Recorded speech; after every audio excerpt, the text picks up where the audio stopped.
The Cincinnati Fire Department is thanking 19 other departments for providing staffing or equipment so Cincinnati firefighters could attend Darrell Gordon's funeral. Crews from as far away as Columbus either used Cincinnati Fire equipment or brought their own to cover firehouses during FAO Gordon's funeral and procession.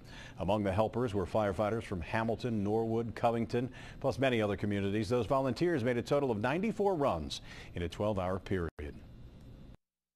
We thought of it as kind of a slice of a normal CFD day. Our run volume was a little above average, but not terribly above average. And they saw everything that an urban fire department sees.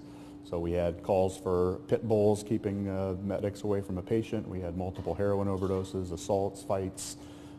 We had a couple of minor fire incidents, vehicle fires, and carbon monoxide alarm calls, things of that nature. Luckily for them, there was no serious fire incidents while we were being covered by our friends.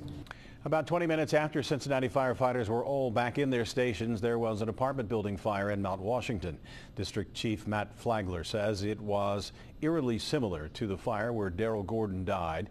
Crews making their way through very smoky hallways. And as a continuing memorial to Gordon, Cincinnati firefighters are going to wear these stickers on their helmets, which say Darrell Gordon, Engine 14, and the day he died, 3/26/15.